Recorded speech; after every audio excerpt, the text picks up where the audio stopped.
Over the last few months, there have been some serious allegations against the popular YouTuber Dream, claiming that he tampered with random loot drops in his Minecraft speedruns. So the Minecraft speedrun moderation team, in a combined effort with mathematical experts in our community, have launched an investigation, which is culminating in the release of this video and a statistical analysis paper that thoroughly examines the case and accounts for bias. That paper can be found in the description. This video, however, is meant to make that information more accessible to a wider audience, debunk any misinformation, and present circumstantial evidence that isn't proper to fit in our paper's objective analysis. All that being said, please watch through to the end to hear the entirety of our argument.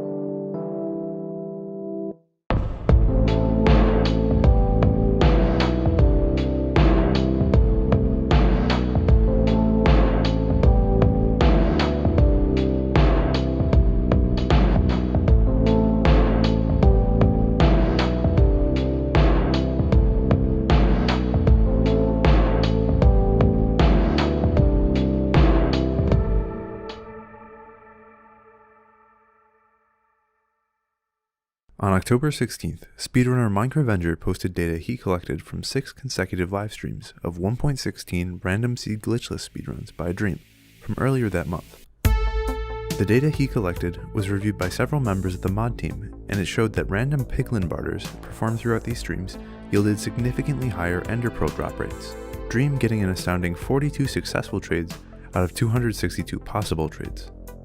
These results are exceptional, as they are not only substantially greater than their expected values, but perhaps more notably, substantially greater than the rates from other top-level runners. But just how rare are Dream's trades? To answer this, we first need to look at some basic statistics, specifically at these models called binomial distributions. The goal of a binomial distribution is to show how likely a random event happens if that event only happens a certain percentage of the time. To get a better understanding of these distributions, let's take a look at a classic example, flipping a coin, to see how it works. It's common knowledge that when you flip a coin, it's a 50-50 chance it either lands on heads or tails. But obviously, if you go to flip a coin right now, it's pretty likely that you'll get something like 3 heads in a row, or at the very least something that doesn't fit the 50-50 ratio immediately. Taking this to the extreme, getting something like 37 heads in a row would be pretty rare, while getting something like 17 heads mixed with 20 tails seems about average. What binomial distributions do is quantify just how lucky any one of these scenarios is. Let's take the case where you flip 10 coins and want to see how likely getting any particular number of heads is. Here you can see for each number of heads there's a certain height, which represents the probability that after 10 flips, that's the number of heads there are.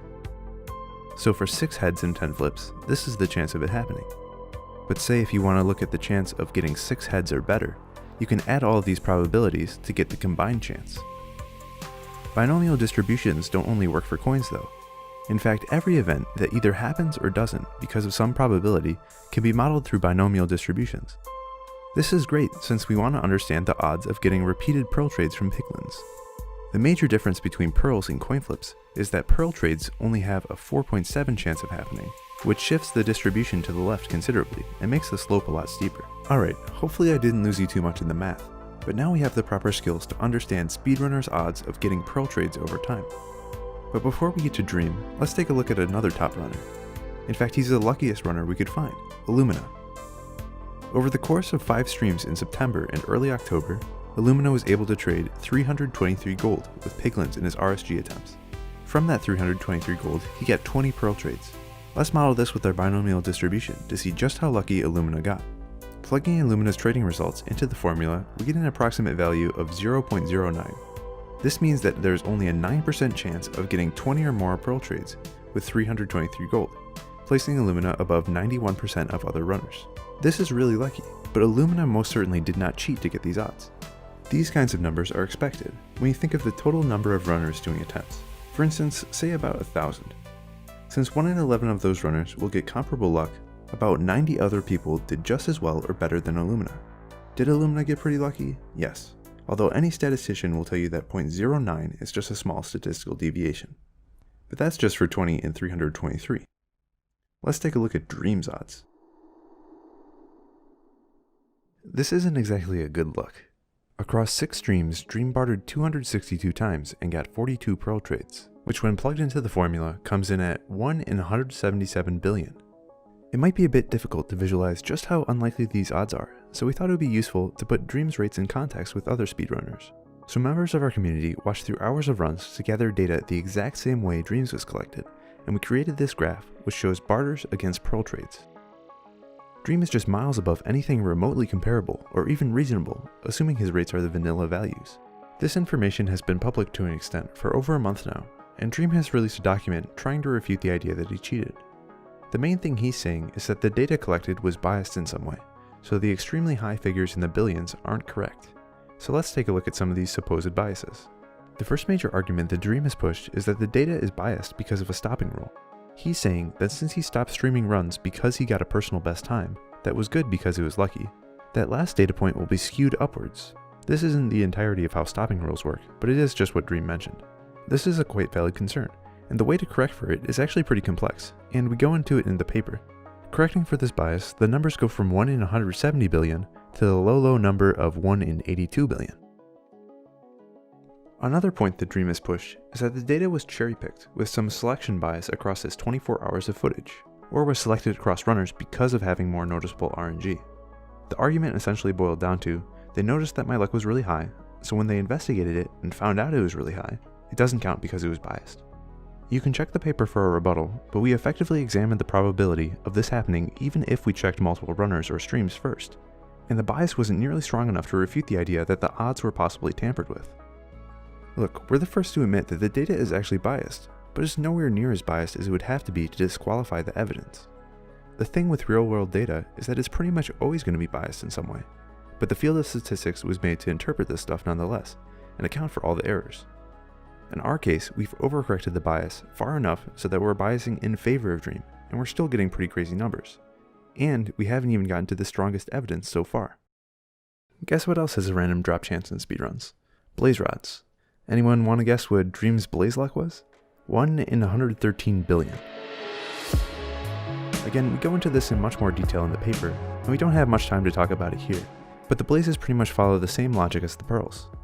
Here's a graph showing the other runners, and it's pretty obvious they haven't learned how to get Dream luck yet. Now, this really isn't looking too good for Dream. Biasing in favor of him, giving very favorable circumstances, and assuming the best, the odds for all this happening is still around 1 in 678 trillion. Well, that is before we account for p-hacking, basically saying, let's be generous and say there are 90 ways to investigate 2 types of RNG.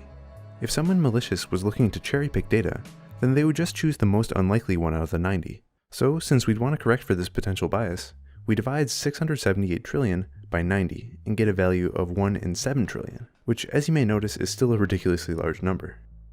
At this point, I think that Dream would probably want us to account for a second talking point. The game is glitched. The game is glitched, or Java's weird argument, is something that Dream wrote about in his response, and he claims that Java randomness could just be biased in some way. Dream, despite being a coder, doesn't exactly know what he's talking about here. On our team are some really experienced experts on Java randomness, especially applied to Minecraft, and they have all found that there's no way that Java could have just accidentally done any of this. The way Java works is that anytime a random action occurs, it scrambles some numbers internally, so the next random result will look different. The thing with Minecraft is that there are only a few different random generators that account for all the random outcomes, so each action is pretty contingent on the entire environment. I'm sure a question that some people might be asking is that if the pearl luck and the blaze luck was high, couldn't that mean that both use the same faulty random generator? The problem here is that bartering and blazes actually use distinct generators. Blazes use the entity random, while barters use the world random, which mean they're completely separate and have no way of interacting. Let's take a closer look at pearl trades for example though. While bartering, the player's in the nether. What else is in the nether? Lava. Lava also happens to use the world generator, just like the pearls, and there are thousands upon thousands of lava blocks constantly shifting the random generator all over the place, which makes it an extremely entropic environment. Since there is this entropy background radiation, in the time between pearl trades, the RNG is completely scrambled, and the amount of scrambling is random itself, which makes it impossible to have any continued interplay between strings of barters. Additionally, there are just some mathematical reasons that mean pearl drops can't influence one another, so there's really no way these numbers could just be the code's fault. This begs the question, since it looks like Dream might have cheated, how could he do it? Considering he was streaming at the time, left a lot of people with the idea that there was no way he could have faked a run. This probably stems from the idea that most fake runs in the past were done via splicing, which is pretty difficult to do when you're live streaming and interacting with chat. But the most likely scenario is that Dream used some mod or data pack behind the scenes in such a way that would be undetectable to a naive viewer. This becomes a bit more suspicious when you consider that Dream was using Fabric, which is a mod loader that a lot of the community uses for performance increases. From Dream's log files, we can see that he had enabled Sodium, a perfectly legal FPS boost mod like Optifine, and the Fabric API, a mod creation tool. Dream denies that he has any knowledge of how to create mods or do modification with Fabric. We asked Dream for his mods folder specifically so we could check for any modification, but he was unable to provide any evidence since he says he deletes the contents of his mods folder pretty regularly. In Dream's statement, he's acknowledged this and said there is no way to 100% disprove that he didn't cheat by modifying files. Still, there are many people out there who are probably wondering, why would Dream cheat? Personally, I have no clue. It seems like a pretty stupid thing to do, but we can speculate and look at previous cheaters for information. By the way, this section is not supposed to be a part of the objective analysis, and has no influence on the mod team's decision, but considering how Dream Twitter reacted when the news first broke, combined with Dream heavily focusing on this point himself, we thought it would be worse not to address it. Dream is on the record for hating 1.16 speedruns, considering the enormous amount of luck involved. In the past, he had gotten frustrated with just how lucky the standards for world records had gotten, openly contesting the validity of Corbanus' world record, which was verified as the first sub 15-minute time. Before coming back to live streaming speedruns, Dream stated that he would stop running 1.16 and focus on 1.15 if he came back at all. And honestly, I agree with him. The RNG is pretty ridiculous for these categories. But just keep this anti-RNG sentiment in mind though, as we take a look at the precedent in other games. Carl Jobs is a speedrunning documentarian, and he's a lot of experience covering illegitimate speedruns and their perpetrators. Here's an excerpt from a Carl video that I thought summed up the historical context really well. It may seem counterintuitive, but you'd be surprised at how often some of the best players inevitably try to fake runs. You might think that having the talent to achieve a world record would make somebody less susceptible to cheating, but it often works against them. Having talent tends to make people feel entitled, and when the game they play doesn't give them the luck they need, they become increasingly frustrated. On top of this, having talent and deep knowledge of a game makes you a better cheater. The fact that better players make better cheaters means that arguments such as, he's such a good player, he has no reason to cheat, are fundamentally flawed. When Billy Mitchell and Todd Rogers were exposed as frauds, this was one of the most common arguments their defenders tried to make. If anything, having a better understanding of a game makes you more likely to cheat. This is why at the top level, proof standards are so important. I know the idea of Dream cheating can be unsettling to as many fans out there. I mean, I like the guy too. At the very least, maybe this does pose a plausible motive. Even if Dream wasn't looking for any placement results, getting good RNG is just way more fun and entertaining to watch. You can't really fault the guy for wanting a more enjoyable casual experience. The only problem is if he was passing it off as an officially legitimate speedrun. Again, our collective decision as moderators is just based on the objective math, not the theories or feelings around it. But by every metric we've tried, it seems that Dream's odds are just unexplainable. In closing, I want to address one important point raised by Dream. As Dream likes to point out, just because the odds of his luck happening are in the trillions, it doesn't mean that's the same chance of him cheating. I mean, with Illumina's considerably lucky 92% odds, it doesn't mean that there was a 92% chance of him cheating. But the thing that Dream misses is that the odds for the event and the odds for cheating are still correlated. If you perform an infinitesimally unlikely event, then you can be extremely confident that something went wrong that allowed it to happen. Just because something is possible doesn't mean that it's at all feasible. Here the numbers are just so large that they outweigh any conceivable subjective opinion. I'm sure that lots of Dream fans out there will naturally defend Dream, despite the evidence. After all, the more confident you are that Dream wouldn't cheat, the less this evidence should convince you. But you would need to be almost impossibly certain that Dream wouldn't cheat in order for this not to be convincing evidence. Even giving Dream the benefit of the doubt as much as possible, as moderators, there's no real option other than to deem these runs as illegitimate.